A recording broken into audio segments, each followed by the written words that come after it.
নমস্কার, আমি সুশোভন। আপনারা দেখছেন অদ্ভুত অথচ বাস্তব। বন্ধুরা, কল্পনা করুন এমন একটা অস্ত্রের কথা যা কোনো মিসাইল নয়, কোনো নিউক্লিয়ার বোমাও নয়, কিন্তু এক নিমেষে একটা দেশের পুরো ব্যাংকিং সিস্টেম, পাওয়ার গ্রিড আর ডিফেন্স নেটওয়ার্ককে পঙ্গু করে দিতে পারে। আর এই মুহূর্তের সবথেকে বড় জিওপলিটিক্যাল টেনশন তৈরি হয়েছে এই অদৃশ্য অস্ত্রকে নিয়েই। আমেরিকার সিলিকন ভ্যালিতে তৈরি হয়েছে অ্যানথ্রোপিক মাইথস, যা আসলে একটা নেক্সট জেনারেশন এআই মডেল। কিন্তু চমকপ্রদ তথ্য হলো, এই এআই তৈরিতে ব্যবহার করা হয়েছে আপনার আর আমার অর্থাৎ ভারতীয়দের ডেটা। অথচ আমেরিকা এখন বলছে এর অ্যাক্সেস তারা ভারতকে দেবে না। ভারতের অর্থমন্ত্রী নির্মলা সীতারামন এটাকে সরাসরি threat as big as war বলে অভিহিত করেছেন। আজ আমরা এই পর্দার পেছনের আসল খেলাটা বুঝব, কেন ভারত এই ডিজিটাল কলোনাইজেশনের বিরুদ্ধে রুখে দাঁড়িয়েছে। আমেরিকা কি তবে এই এআই প্রযুক্তির মাধ্যমে নতুন কোনো সাম্রাজ্যবাদ শুরু করতে চাইছে? স্ক্রিনে আপনারা দেখতেই পাচ্ছেন ইন্ডিয়া টুডের এই চাঞ্চল্যকর রিপোর্টটি, যেখানে স্পষ্ট বলা হচ্ছে ইন্ডিয়া সাউন্ডস অ্যালার্ম। ভারত সরকার সরাসরি আমেরিকাকে সতর্ক করেছে। কেন? কারণ এই মাইথস এআই কোনো সাধারণ চ্যাটবট নয়, এটি একটি স্ট্র্যাটেজিক উইপন। বন্ধুরা, বিষয়টিকে একটু সহজ করে দিই। আপনারা চ্যাট জিপিটি বা ক্লড এআই এর নাম শুনেছেন, কিন্তু এই মাইথস মডেলটি তৈরি হয়েছে সাইবার সিকিউরিটি এবং স্ট্র্যাটেজিক ইন্টেলিজেন্সের জন্য। আমেরিকা যখন এই মডেলটি রিলিজ করার কথা ভাবল, তারা তৈরি করলো প্রজেক্ট গ্লাসউইং। এই প্রজেক্টের আন্ডারে তারা বিশ্বের সেরা 40 থেকে 100টি কোম্পানিকে এই এআই ব্যবহারের অনুমতি দিচ্ছে। কিন্তু তালিকায় কারা আছে? শুধুমাত্র আমেরিকার টেক জায়ান্ট আর ইউরোপের কিছু দেশ। ভারত, যারা বিশ্বের সবথেকে বড় ডিজিটাল ইকোনমি এবং যাদের আইটি সেক্টর গোটা বিশ্বকে চালায়, তাদের নাম এখানে ইচ্ছা করে বাদ দেওয়া হয়েছে। ভারত সরকার কেন এটাকে গুরুত্ব দিচ্ছে? কারণ আমরা এখন ডিজিটাল ইন্ডিয়ার যুগে বাস করছি। আমাদের ইউপিআই ট্রানজ্যাকশন থেকে শুরু করে আধার ডেটা সব এখন ক্লাউড সার্ভারে। আর এই মাইথস এআই যদি অন্য কারোর হাতে থাকে এবং ভারতের কাছে না থাকে, তবে সেটা হবে এক ভয়াবহ সিকিউরিটি অ্যাসিমেট্রি। অর্থাৎ আপনার বিপক্ষের কাছে বন্দুক আছে, কিন্তু আপনার কাছে কোনো ঢাল নেই। আপনাদের মনে প্রশ্ন আসতেই পারে, একটা এআই মডেল নিয়ে এত হইচই কেন? স্রেফ একটা চ্যাটবট বা এআই প্রোগ্রাম কি এমন ক্ষতি করতে পারে যে ভারতের অর্থমন্ত্রীকে পর্যন্ত ময়দানে নামতে হলো? বন্ধুরা, এই প্রশ্নের উত্তর লুকিয়ে আছে অ্যানথ্রোপিক মাইথসের অবিশ্বাস্য শক্তির গভীরে। সাধারণ এআই যেখানে আপনাকে কবিতা লিখে দেয় বা ছবি বানিয়ে দেয়, মাইথস সেখানে কাজ করে সম্পূর্ণ অন্য স্তরে। এতে এমন কিছু সাইবার সিকিউরিটি ক্যাপাবিলিটিস দেওয়া হয়েছে যা এর আগে মানব ইতিহাসে কখনো দেখা যায়নি। ভেবে দেখুন, একটা আধুনিক ডিজিটাল সিস্টেমের পেছনে থাকে কোটি কোটি লাইনের কম্পিউটার কোড, মানুষের পক্ষে যা খুঁটিয়ে দেখা অসম্ভব। কিন্তু এই মাইথস মডেল সেই ম্যাসিভ ডেটাকে মাত্র কয়েক সেকেন্ডে স্ক্যান করে ফেলতে পারে। আর স্ক্যান করে সে কি খুঁজে পায় জানেন? সে খুঁজে বার করে জিরো ডে ভালনারেবিলিটিস।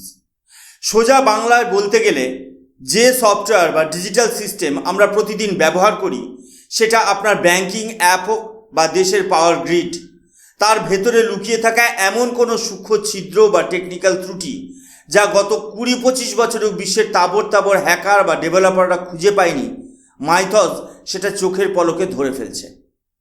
এখন সমস্যার জায়গাটা বুঝুন। গ্লোবাল সিকিউরিটির ভাষায় একে বলা হয় ডুয়াল ইউজ টেকনোলজি, অর্থাৎ এর ব্যবহার দুইমুখী তলোয়ারের মতো। যদি কোনো সাইবার সিকিউরিটি এক্সপার্ট বা এথিক্যাল হ্যাকার এটা ব্যবহার করে, তবে সে সেই ছিদ্রগুলো বা বাগসগুলো আগেভাগেই ফিক্স করে পুরো সিস্টেমটাকে লোহার বর্মের মতো সুরক্ষিত করে দেবে। এটা এর ইতিবাচক দিক। কিন্তু এর মুদ্রার উল্টো পিঠটা অত্যন্ত ভয়াবহ। যদি কোনো শত্রু দেশ বা স্টেট স্পন্সার হ্যাকার গ্রুপ এই এআই এর অ্যাক্সেস পেয়ে যায়, তবে তারা কোনো যুদ্ধ বিমান না নামিয়েই, কোনো সীমানা পার না করেই স্রেফ 1 সেকেন্ডে পুরো ভারতের ব্যাংকিং সিস্টেমকে শাটডাউন করে দিতে পারে। আমাদের এটিএম থেকে টাকা বেরোনো বন্ধ হয়ে যেতে পারে, ট্রান্সপোর্ট গ্রিড বিকল হয়ে যেতে পারে, এমনকি অন্ধকারে ডুবে যেতে পারে গোটা দেশ। এটা এতটাই ভয়ঙ্কর যে সাধারণ কোনো অদক্ষ মানুষও এই এআই এর সাহায্য নিয়ে বড়সড় সাইবার অ্যাটাক চালিয়ে দিতে পারে। আমেরিকার যুক্তি হলো এই মডেলটি এতটাই শক্তিশালী এবং এর উইপনাইজেশন হওয়ার সম্ভাবনা এতটাই বেশি যে এটি যদি অন্য কোনো দেশের হাতে পড়ে যায় তবে গোটা বিশ্বের জিওপলিটিক্যাল ইনস্টেবিলিটি বা অস্থিরতা তৈরি হতে পারে। তাদের দাবি তারা বিশ্বকে রক্ষা করার জন্যই এর অ্যাক্সেস নিয়ন্ত্রণে রাখছে। কিন্তু ভারতের প্রশ্নটা এখানেই সব থেকে জোরালো। ভারত বলছে, শোনো আমেরিকা, এই এআই মডেল ট্রেন করার জন্য যে বিশাল পরিমাণ ডেটা তোমরা ব্যবহার করেছো তার একটা বড় অংশ তো ভারতের। আমাদের কোটি কোটি মানুষের ডিজিটাল ফুটপ্রিন্ট ব্যবহার করে তোমরা নিজেদের মডেলকে শক্তিশালী বানালে, আর আজ যখন সেই মডেল ব্যবহার করে আমাদের নিজেদের সিস্টেমকে সুরক্ষিত করার সময় এলো তখন তোমরা বলছো এর চাবিকাঠি থাকবে শুধু তোমাদের ওয়াশিংটনের পকেটে। ভারতের ডেটা নিয়ে মডেল বানিয়ে তোমরা সেই ভারতের সুরক্ষার প্রশ্নটিকেই অস্বীকার করছো। বন্ধুরা, এটা কি কোনোভাবে মেনে নেওয়া সম্ভব? ইকোনমিক টাইমসের এই হেডলাইনটা খুব ভালো করে লক্ষ্য করুন। এখানে শব্দগুলো ব্যবহার করা হয়েছে ফেয়ার অ্যান্ড ইকুইটেবল অ্যাক্সেস, অর্থাৎ ভারত কোনো দয়া চাইছে না, ভারত তার অধিকার চাইছে। অর্থমন্ত্রী নির্মলা সীতারামনজির এই সাম্প্রতিক হুঁশিয়ারটা একবার তলিয়ে ভাবুন। তিনি স্পষ্ট ভাষায় বলেছেন যে এই এআই মডেল থেকে আসতে চলা সাইবার থ্রেট কোনো সাধারণ ডিজিটাল বাগ নয়, এটা যুদ্ধের সমান ভয়াবহ বা অ্যাজ বিগ অ্যাজ ওয়ার। একটু ঠান্ডা মাথায় চিন্তা করে দেখুন, আজকের যুগে একটা দেশ শুধু সীমান্ত দিয়ে চলে না, চলে তার ডেটা এবং ইনফ্রাস্ট্রাকচারের ওপর। আজ যদি ভারতের পাওয়ার গ্রিডস, আমাদের টেলিকম নেটওয়ার্ক এবং পুরো ব্যাংকিং ইনফ্রাস্ট্রাকচার এই মাইথস এআইয়ের কবলে পড়ে কোনোভাবে আক্রান্ত হয় তবে সেটা কোনো মিসাইল অ্যাটাকের চেয়ে কম ধ্বংসাত্মক হবে না। মিসাইল অন্তত চোখে দেখা যায়, কিন্তু এই এআই অ্যাটাক হবে অদৃশ্য।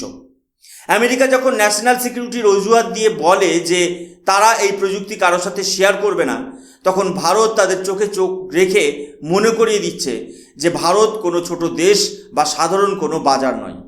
আমরা আজ বিশ্বের পঞ্চম বৃহত্তম অর্থনীতি এবং খুব শীঘ্রই ৩য় নম্বর স্থানে আসতে চলেছি। আমাদের সিস্টেমকে সুরক্ষিত রাখা আমাদের জাতীয় নিরাপত্তার অবিচ্ছেদ্য অংশ। ভারতের এই প্রতিবাদ কেন এত যৌক্তিক? কারণ আমেরিকা আসলে এই এআই মডেলের আড়ালে সারা বিশ্বের ওপর তাদের ডিজিটাল হেজিমনি বা ডিজিটাল একাধিপত্য কায়েম করতে চাইছে। সহজ কথায় তারা চায় বিশ্বের প্রতিটি উন্নয়নশীল দেশ যেন সবসময় তাদের সফটওয়্যার আর তাদের অ্যালগরিদমের উপর নির্ভরশীল হয়ে থাকে।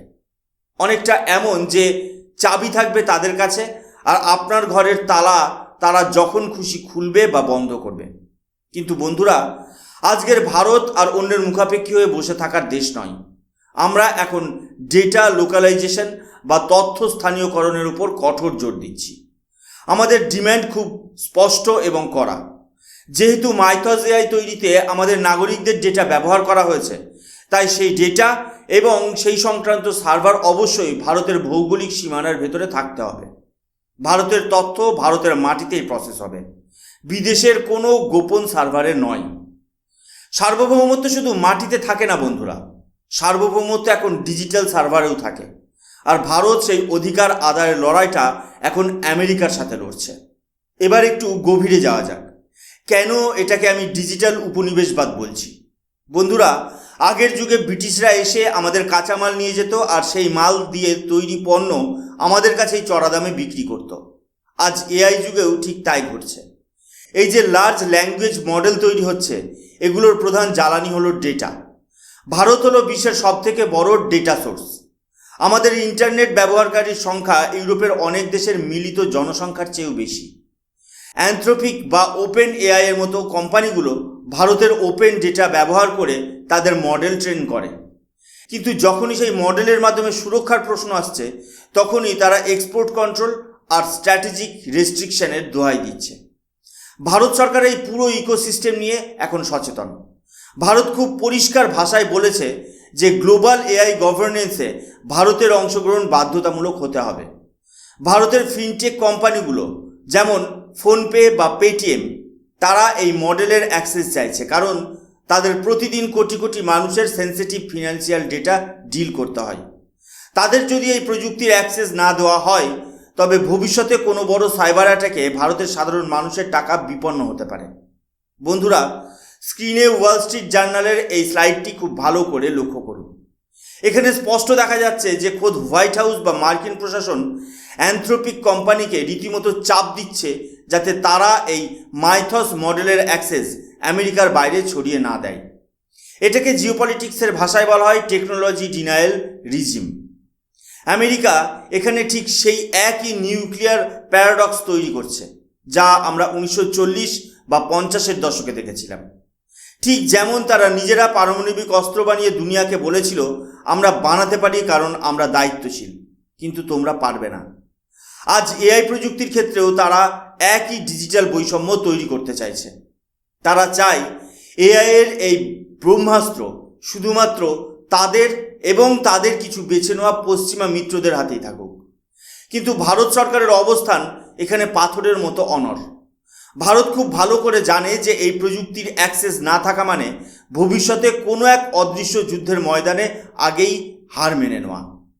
তাই একদিকে যেমন আমরা গ্লোবাল স্টেজে আমাদের হিস্সা বা ইকুইটেবল শেয়ার দাবি করছি, অন্যদিকে আমরা হাত গুটিয়ে বসে নেই। আমরা আমাদের ক্রিটিক্যাল ইনফ্রাস্ট্রাকচারকে রক্ষা করার জন্য নিজস্ব ইন্ডিজিনাস এআই সিকিউরিটি ফ্রেমওয়ার্ক তৈরি করতে শুরু করেছি। ভারত সরকার এই বিষয়টিকে কতটা গুরুত্ব দিচ্ছে তা বুঝবেন একটা পদক্ষেপ দেখলেই। অর্থমন্ত্রীর নির্দেশে ভারত ইতিমধ্যেই আমাদের দেশে সাইবার নিরাপত্তার প্রধান দুই স্তম্ভ সিইআরটি ইন এবং এনসিআইআইপিসিকে হাই অ্যালার্টে রেখেছে। তাদের কাছে স্পষ্ট নির্দেশ গেছে আমাদের পাওয়ার গ্রিড থেকে শুরু করে নিউক্লিয়ার পাওয়ার প্ল্যান্ট এবং স্পেস রিসার্চ সেন্টার প্রতিটি স্পর্শকাতর জায়গায় ডিজিটাল সুরক্ষা ব্যবস্থাকে এই নতুন এআই থ্রেটের মোকাবিলা করার মতো করে ঢেলে সাজাতে হবে। আমেরিকা দরজা বন্ধ করতে পারে, কিন্তু ভারত নিজেদের ঘরের দেওয়াল মজবুত করতে জানে। বন্ধুরা, ভারতের এই লড়াইটা শুধু একটি এআই মডেলের জন্য নয়, এই লড়াইটা হলো আমাদের স্ট্র্যাটেজিক অটোনমি বা কৌশলগত স্বাধীনতার জন্য। আমেরিকা হয়তো ভাবছে তারা প্রযুক্তি আটকে রেখে ভারতকে নিয়ন্ত্রণে রাখবে, কিন্তু তারা ভুলে যাচ্ছে যে দেশের ইঞ্জিনিয়াররা সিলিকন ভ্যালিতে বসে তাদের কোম্পানি চালায়, সেই দেশ চাইলে প্রযুক্তির নতুন ইতিহাস নিজেই লিখতে পারে।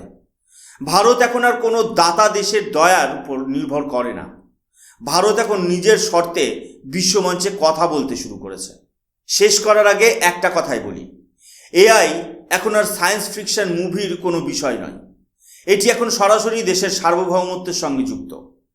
আমেরিকা এবং ভারতের সম্পর্কের মধ্যে এই এআই মাইথস একটি নতুন ফাটল তৈরি করেছে।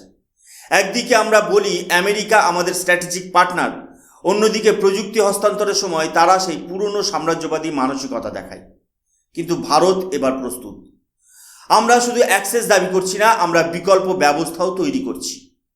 তবে দেখার বিষয় এটাই যে আগামী দিনে ট্রাম্প প্রশাসন ভারতের এই ন্যায়সঙ্গত দাবির সামনে নত হয় কিনা। কারণ ভারতের মতো বিশাল বাজার আর ডেটা ছাড়া কোনো এআই কোম্পানি টিকে থাকতে পারবে না। আপনারা কি মনে করেন? আমেরিকার কি উচিত ভারতের মতো বন্ধু দেশের সাথে এই প্রযুক্তি শেয়ার করা, নাকি ভারতের উচিত সম্পূর্ণ নিজস্ব উদ্যোগে এমন কোনো এআই মডেল তৈরি করা যা আমেরিকাকেও টক্কর দেবে? কমেন্ট সেকশনে আপনার মতামত অবশ্যই জানাবেন। ভিডিওটি ভালো লাগলে লাইক করুন, বন্ধুদের সাথে শেয়ার করুন, আর এই রকম গভীর ভূরাজনৈতিক বিশ্লেষণের জন্য আমাদের চ্যানেল অদ্ভুত অথচ বাস্তব সাবস্ক্রাইব করুন। আমি সুশোভন, দেখা হচ্ছে পরের ভিডিওতে। জয় হিন্দ, বন্দে মাতরম, ভারত মাতা কি জয়।